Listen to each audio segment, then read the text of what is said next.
My experience with young people is when you acknowledge the messiness of their past experiences with education and you frame what they're learning in a way of them saying, oh, I understand why I'm learning this. Young people will do anything for you because they're engaged and they get it. And they're so appreciative of having an adult who cares enough to actually frame education in a way that makes sense to them.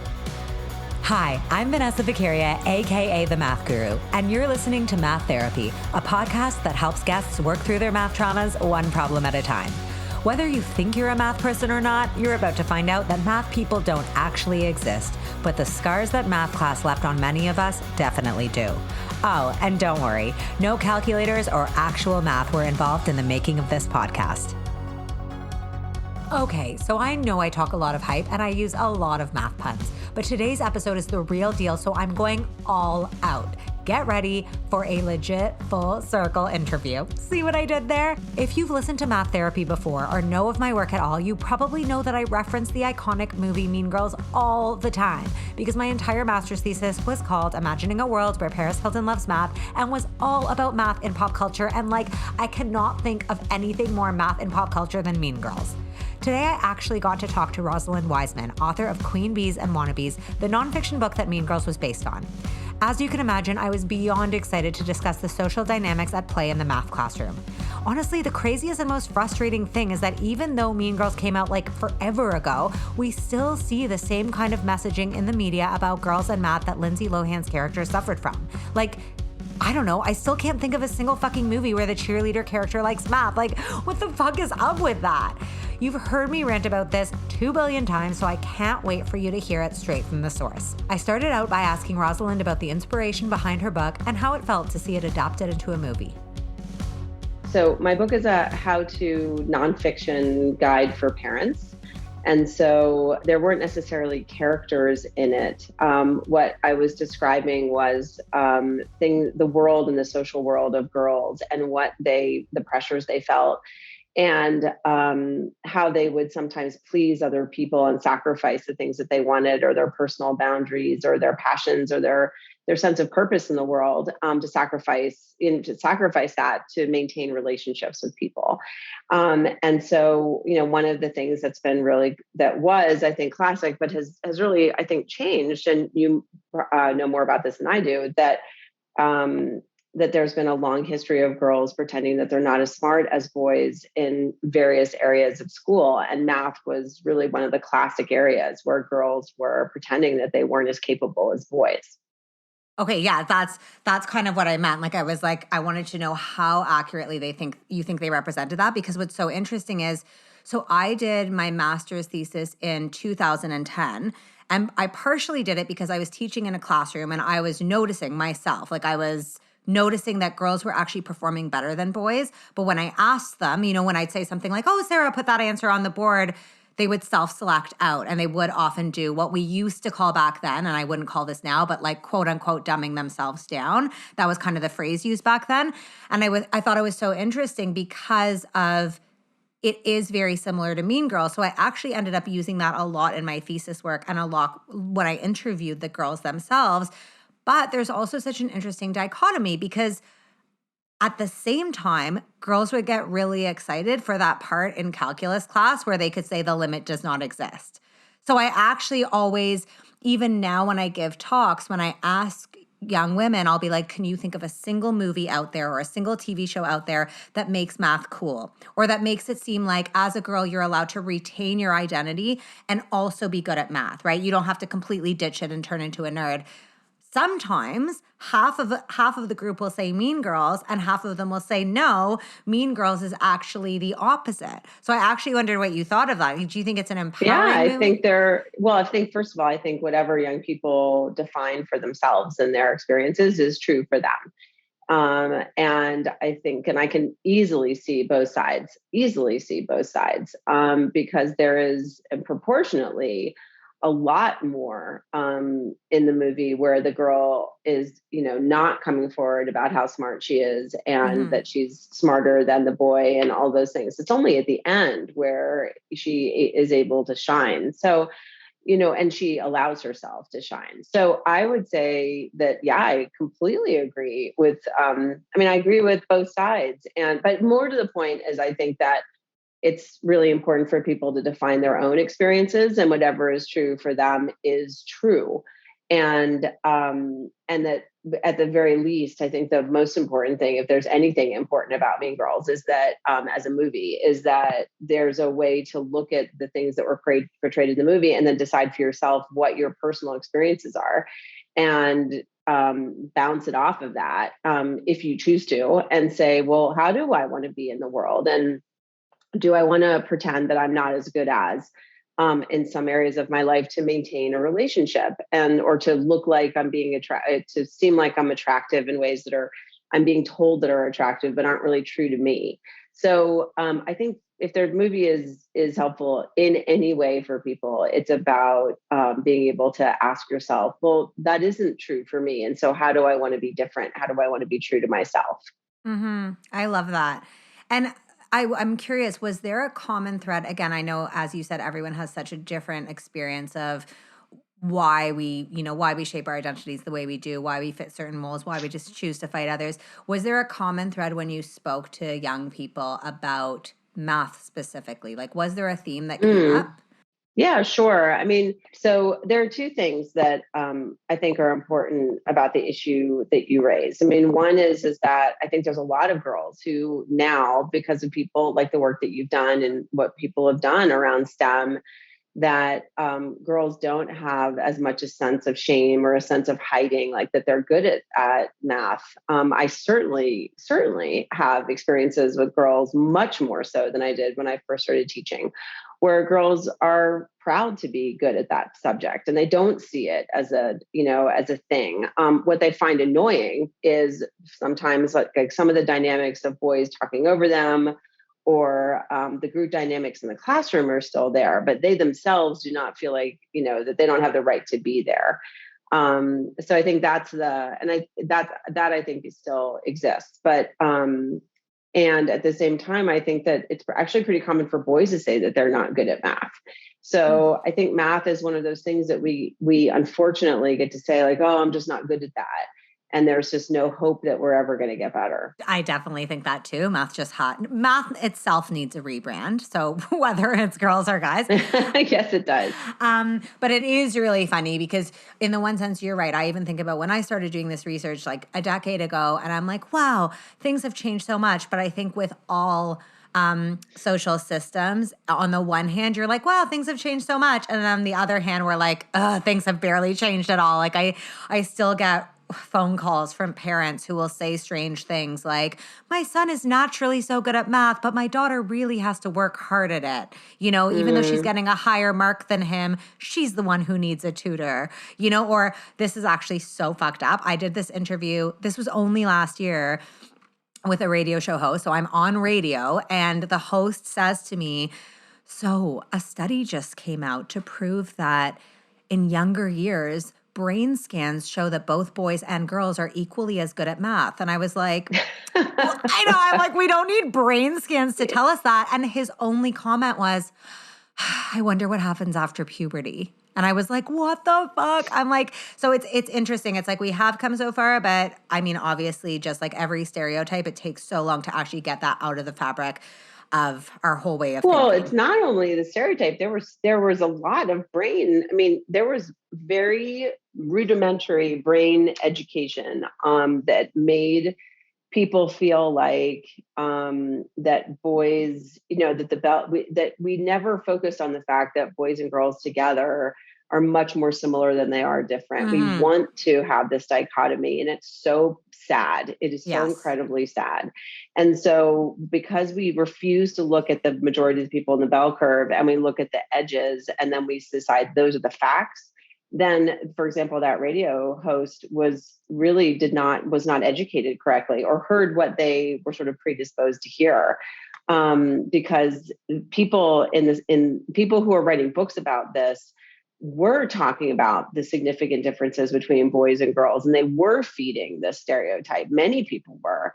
So there's really understandable reasons why people had this assumption and then were shocked and amazed when actually they realized, or some studies came out that showed what was always the case, which is that boys and girls brains in majority are the same, are very similar.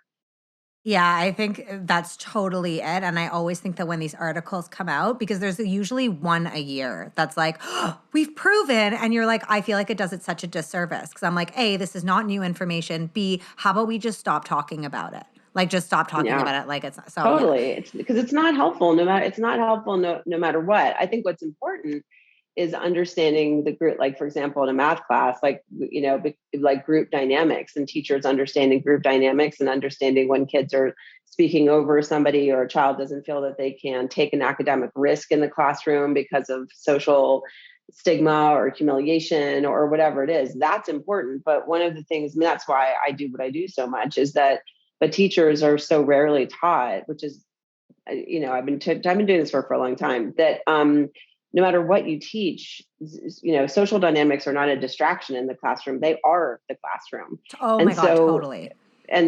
you have to be able to understand it. So if there is, a high tracked math class and there's 2 girls in the class and 10 boys, and the girls are maybe having a hard time or getting shouted over or getting frustrated because the boys are, I don't know, making fun of them or whatever, and they don't really want to go back at them and that kind of stuff, then, or the teacher doesn't handle any of that well, that's where gender issues happens. And that's really about the teacher not being educated about understanding how to manage the social dynamics of the classroom. Well, I love that you just said that, like social dynamics, those are the classroom. But it's so like, I'm getting so mad even thinking about this because I do a lot of my work like you do in certain ways in education. And for us, so we're in Ontario, they just introduced socio-emotional learning last year as part of the curriculum. And first of all, I've been doing socio-emotional learning with students since I started because I think that is the learning, right? Like actually taking those emotional cues and those social cues, understanding where a student has come from with math and their math trauma and like what they carry to it is just as important as anything else. So that's always been super important to me. But they introduced this into the curriculum and never trained a teacher on it. So they were like, yep, it's Right. there. And so to what you're saying, like, I think it's actually so unfair to expect teachers, especially those who might be older, who might have been in the classroom longer, to understand how social dynamics are constantly forming, constantly being reshaped, constantly being informed by everything that's happening outside. And that needs to be like a yearly, if not more frequent training. Like it's not like, well, I think this about math therapy. I'm like, actually, I don't believe that teachers inherently know about math anxiety. Why would they? Right? Like they're Right. not taught Right. that. It's not something you just know. Like you need to learn it. So I think that if it's too bad that we don't place more of an emphasis in that in teachers' colleges and programs, in schools, in professional development as being like, oh, look at this new way to teach math. Like we need to always be like, and like, here are new things we're learning about how people carry math trauma. Here are new things we're learning about how like gender stereotypes are playing a role in the learning or like whatever it is. I remember Yeah. there was even this one study once about a teacher, not a teacher, but they were noticing in elementary classrooms that teachers were walking up and down, like, the row when you check on people's notes and you're checking like Johnny's homework and you're checking Susan's homework. And teachers were just, without thinking about it, saying to the boys, great work, great problem solving. And then they were saying to the girls, your notes look so nice. They're so pretty. They're so organized. Right. And like those cues you're giving to students of what their value is. Yeah, So, absolutely. When I'm working with students, a couple things. One is I'm really careful about not. When I'm doing group activity, I want to compliment people's hard work, but I also like, for example, handwriting. Handwriting is such a loaded issue for boys and for girls, and there's the stereotype that boys have terrible handwriting, and we don't spend a lot of time working on handwriting also. But girls, if I see really good handwriting, I'm now really aware of how I'm complimenting the person because it sort of feeds into what you're talking about. But yeah, it's really what's really hard about being in education because yes, I write books and I write books on parenting and I write things on culture for young people. But really what I've been doing, especially for the last 5 years, is I've been in schools. And what is so extraordinarily frustrating to be part of a system that purports to want to do one thing, but does not do the things that it says it needs to do. So in math, we talk about the core standards and things like that. And we want people to be whole learners, but we actually don't teach to create whole learners. We focus on extrinsic motivation instead of intrinsic motivation. We focus on grades when we know from research that grades don't actually help kids learn, like to really internalize the concepts that they're learning. We know the things. We know how to actually teach young people. And yet the institution, the educational sort of system, in large part refuses to to literally learn the things. It's so ironic, but they won't learn from the information that the institution, the system knows to actually do what it's supposed to do. And then we go after kids and grade them on things that actually they're just not going to retain the knowledge. And then we're shocked and amazed that kids don't like school, are disengaged, have math anxiety, and don't want to take the standardized tests. Oh my God, but why? Why are they doing it? Like, why do you think? Why do you think we don't want to? Because Yeah. because the history of education is that the teachers give information. Yeah. They're in the authority, no matter how they use that authority, ethically or not. And the students are there to receive the information. And we are deeply, deeply uncomfortable with giving young people a voice in their education. And I think one of the things that we're seeing right now is that young people are demanding a voice, but they haven't, in large part, been given the skills to communicate it with civil dialogue.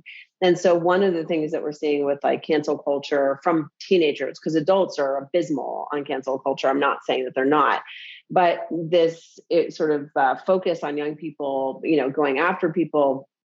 I think they're angry, rightfully so, for the ineffectiveness of education overall. And they have not been given the skills to be able to advocate for themselves effectively, because that we do not teach civil discourse in school. We don't acknowledge the experience they have in math, about math anxiety. We just test them. And so so I don't exactly know why.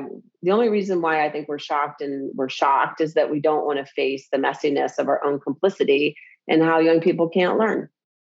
Oh my God, I just need a moment of silence for this. Because, no, seriously, that was so, I have never thought about it that way, but I think you're right in a way. I was just, as you were starting to talk, I'm like, we are kind of seeing an uprising, but you're right. It's like an uprising without like the necessary skill set needed to make it like really successful. Not that I actually think it's coming. Like, I'm like, okay, I mean, at least it's something. It's more than I was doing in high school, that's for sure. But you're right. And it's funny, like when I'm interested to hear your opinion for why, like, I think you're right. We're so uncomfortable with it. The roots of education are from way back when, like when we were in an industrial revolution, we were trying to actually like create totally different types, different skills were needed entirely, first of all, right? So like we've never seemed to move on from that. Like it's almost like, when you see those teachers' worksheets and you're like, this is from 1972, like Oh this my gosh. literal worksheet. Right. I mean, I think the thing, like, for example, in math, one of the things that I know that young people will say is, well, how is this relevant to my future? And that is a classic and extremely understandable thing for a young person to say.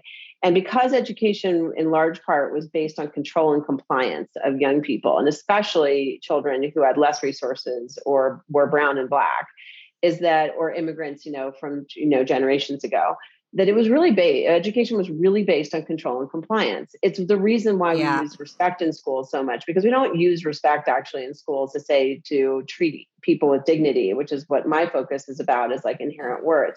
We use the word respect in schools to be able to demand obedience from young people. And when they aren't obedient, then they're being disobedient, which means and defiant, which means we get to discipline them. And so when a young person says in a snark, maybe even we'll throw this a bone, they say like, what's the relevance? I don't see the point of this. And they say it in a rude way, but also in a developmentally appropriate way for a teenager. And I'm not excusing the behavior. What I'm saying is that they actually have the right to say that's actually a question. Yeah. Like, what is the relevance of what I am learning? And so for a teacher to respond like, well, to not actually frame the learnings around relevance is disrespectful to young people's time sitting there. And I don't know why adults think that by doing that, young people should just sit there and take it. Oh my God, yes. I'm getting so mad.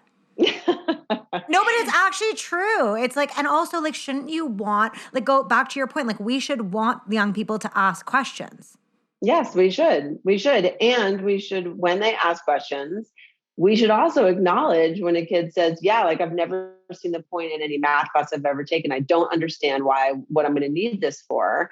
Then it's really the responsibility of the educator to acknowledge that the child probably has had experiences in the past where the teacher has, where they haven't had the answer to that.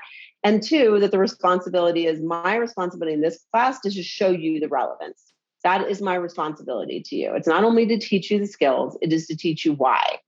And my experience with young people is that when you acknowledge the messiness of their past experiences with education, and you frame what they're learning in a way of them saying, oh, I understand why I'm learning this, young people will do anything for you. They will work their tushies off for you because they're engaged and they get it. And they're so appreciative of having an adult who cares enough to actually frame education in a way that makes sense to them.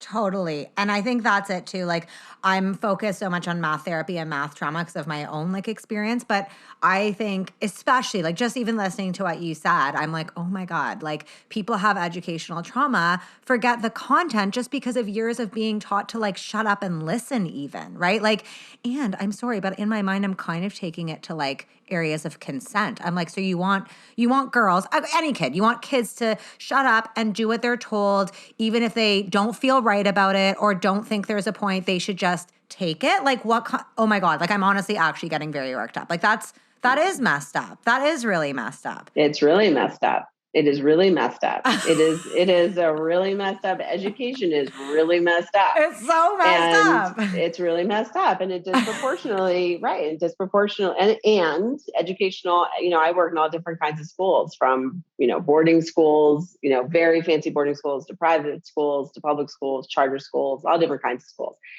And people are getting different experiences of education. And, yes. and that is real. That is real.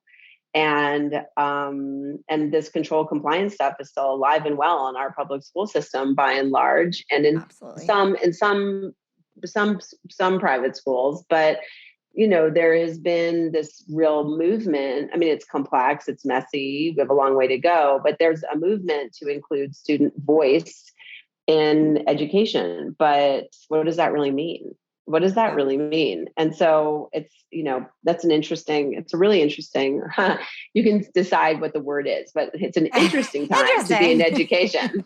Right. Well, yeah. I mean, I co-wrote an article with this amazing woman named Michael Washington, who studies the experiences of Black students in math class. And it was basically talking about how math class discipline reflects police brutality measures often in Black populations. Yeah. And even in talking to her and writing that, I was like, this is it's so upsetting and it's so messed up. Crazy. And I think it is crazy. And sadly, we have to now almost wrap up, which is insane because I just want to keep sitting here with you being like, it's messed up. Yes, it's messed up. This podcast episode is going to be called It's Messed Up. Well, but in the positive, I will say, no matter how, it's amazing to me, the teachers, because teachers are so tired for good reason this year. Yes. I think this is the most difficult year I've ever taught in education. And, but I do think that when you teach core curricula teachers about a reset of norming and of a sense of belonging in the classroom, including math teachers and science teachers and Spanish teachers or language teachers, things like that, and definitely English teachers, because they don't necessarily have this on lock, that if you really work with them and teach them and give them some amount of autonomy, but give them the starting place to create co-created agreements, norms with young people, that you teach them how to do that, and that you then, from those norms, create a whole system of how do you create a system as a sense of belonging in a classroom. Teachers are so responsive and so grateful because they don't get this, and so it's not one more thing and one more program. It's how do you create a classroom where young people can take the risks that they should? And how does the teacher come across as being an ethical authority leader? And when that happens, teachers really move forward. I love that. I love that so much. And I think that's it. Like I know for us in Ontario, and I know it's the same in the States often, like so much funding just keeps getting taken away and being put in weird places. And you're like, this is what people actually need. So I agree that like teachers are hungry for this stuff. I think we just have to give it to them. So I want to, before we wrap up with the two final questions, I do want to ask about your new book because I want you to tell us about it. So you have a new book coming out. Oh, it's not out for so long. It's not out for so long. Okay, but brief. Okay, give us the quickest rundown. What is the book? What is it about? Oh, sure. So my new book is actually the first one I've written for the general population. It's called Courageous Discomfort: How to Have Brave, Life-Changing Conversations about Race and Racism. And I wrote it with a colleague and friend of 25 years who's also a pastor in Texas, Oklahoma, and Arkansas for the United Methodist Church. And we've been doing this work for 25 years. And what we did was thought of the 20 questions that people have asked us about race and equity and discrimination over the years. And then we ask that question, we tell a story based on that question. We unpack the dynamics around the situation, and then we say, here are ways to do better. And that is the book, and it will be out August 2nd. Okay, I need 3. I'm pre-ordering it like now. I actually even in the past few weeks, I've like been like having conversations that require this exact book. So amazing. Glad we talked about it for 2 seconds. Okay. I'm going to ask you the 2 questions we ask all guests on the podcast. So you've kind of mentioned it, so it might be a bit repetitive, but like whatever. We're just going to do it anyway. So question number 1 is, if you could pick one thing about the way math is taught in schools, what would you change? If I could change one thing, it would be that math teachers are taught when they are learning to teach about a sense of belonging in the classroom and how to create agreements among the students about one specific thing. About if students are not understanding the content or they're frustrated about what's happening in class, whatever that is, that the teacher in the very beginning of the class says something like, or the beginning of the semester says, we're going to do amazing things together in this class, like for this year. But it could be the case that you get mad at me about something, or you work on something really hard and you don't get the grade that you think you deserve. And if this happens, this is the way that I want you to come to me. And then give a protocol of how you want the kids to come to you. And then say, because it's really important to me that you're treated with dignity in this classroom, that you feel acknowledged, that you feel seen for this experience, this learning experience you're going through. So here's how I want you to approach me, because we really might have some challenges along the way. That's the process of learning. So you really might get frustrated at me. So if you do, here's how I want you to approach me.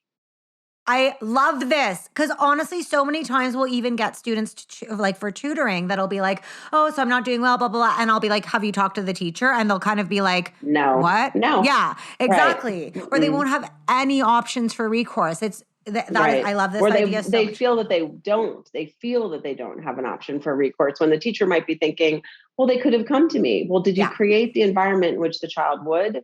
You didn't.